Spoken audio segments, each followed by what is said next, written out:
안녕하십니까. 유동열의 안보전선입니다. 오늘은 문재인 정부 하에서 국정이 파탄되고 있는 이 현실에 직면하면서 그 원인이 어디에 있는가를 좀 지적하고자 합니다. 지금 현재 정치, 경제, 사회, 문화, 외교, 안보, 통일 각 분야에서 커다란 위기에 직면해 있습니다. 문제는 이 위기를 위기라고 생각을 해야 되는데, 많은 대다수 국민들이 현재 이 문재인 정부의 국정에 대해서 큰 위기감을 느끼지 않고 있는 것 같아서 큰 걱정입니다.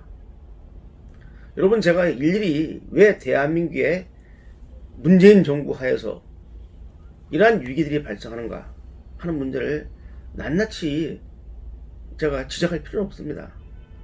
대표적으로 말씀을 좀 드리겠습니다. 지금 대한민국에서 제일 중요한 게 국민들의 건전한 상식입니다. 대한민국은 자유민주주의에 기반한 시장경제 체제로서 이 법치가 소위 중시되는 이러한 그 기본적 가치를 갖고 있습니다. 자, 그런데 법치가 여기저기서 유린되고 있습니다. 예를 들어서 전 법무부 장관 조국 일가의 이러한 무지막지한 행태, 최근 추미애 법무부 장관 아들을 둘러싸고 있는 여러가지 그 행태들, 또 더불당 소속의 윤미향이라는 전 그 정의연대 대표를 둘러싼 이러한 일들, 정말 이거 창피스럽고 정말 얼굴을 들 수 없는 일인데도 불구하고 당사자들은 당당하게 눈을 부릅뜨고 도리어 국민을 나무라고 있습니다. 도대체 무엇이 옳고 무엇이 그르고 무엇이 선이고 무엇이 악인지를 헷갈리게 하는 이러한 국면들이 여기저기서 지금 일어나고 있습니다. 이 자라나는 어린 세대들한테 도대체 정의라는 것이 무엇이고 옳고 그른 것이 무엇인가에 대한 교육을 시켜야 되는데, 지금 이 안보 얘기를 보시기 바랍니다. 현 정부는 친중국, 친북한, 반일본, 반미국. 예를 들어서 한미동맹만 하더라도 그렇습니다. 말로는 한미동맹을 강조하면서도 실제로 나타나는 행태는 한미 간에 신뢰 위기에 빠진, 서로를 못 믿는 동맹 간에 이러한 일들이 발생하고 있습니다. 지금 대한민국 법치의 마지막 볼인 이 사법부가 지금 어떠한 판단을 내고 있습니까? 명예훼손 관련만 하더라도 또 정부 측 인사의 유리한 코드 판결을 내고 있습니다. 더 나아가서 지금 경제는 무상복지가 지금 막 판을 치고 있고, 코로나 바이러스 19를 핑자해가지고 국민들한테 돈을 못 줘서 안달입니다. 이 돈이 어디서 나오느냐? 다 국민 세금 아닙니까? 여러 차례 지적을 했지만 자기 개인 돈 주는 것도 아닌데 4차례 걸친 추가 경제 예산을 갖다가 좀 집행하면서 지금 어떤 식으로 지금 국가 재정을 갖다가 좀 보존시키려는지 지금 걱정이 됩니다.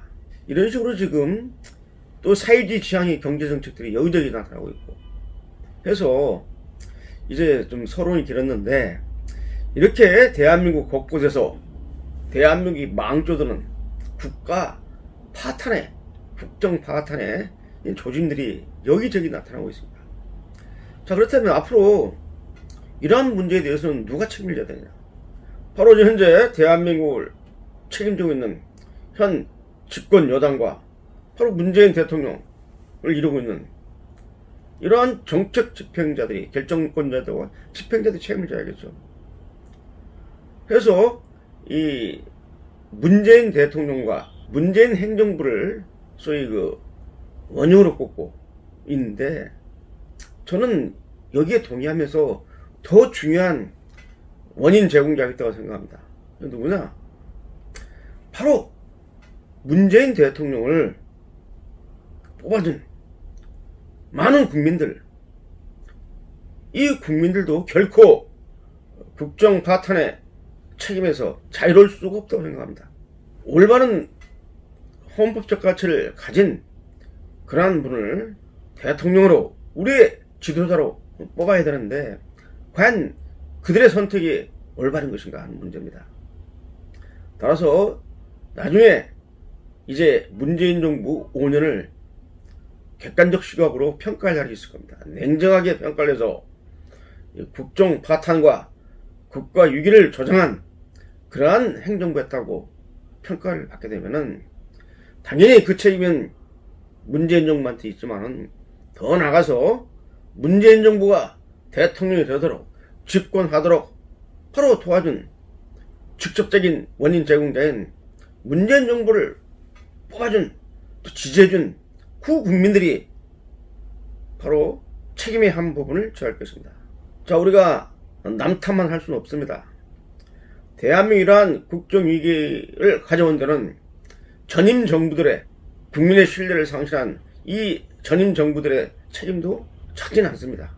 지금 현재 제1야당이 제대로 제1야당다운 그런 모습을 보이면서 대한민국을 살리기 위해서 과연 의정활동이나 정치투쟁을 제대로 하고 있는가?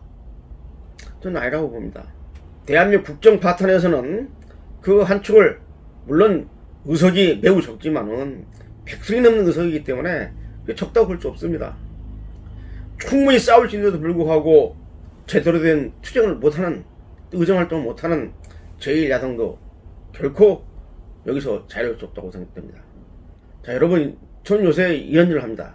우리 국민들에게 지금 대한민국에서 일어나고 있는 모든 일, 예를 들면 좀 국가의 안보 대응력을 갖다가 무력화시키는 국정원의 대공수사권 폐지 같은 문제, 이러한 정책, 또 사회주의 시장의 정책 등을 결정하고 집행하는 이 과정에서 누가 그러한 지시를 내리고 누가 앞장서서 이러한 국가 파탄의 정책들을 집행하고 있는가 하는 그 사람들의 이름을 낱낱이 기록해야 될 것입니다. 그래서 나중에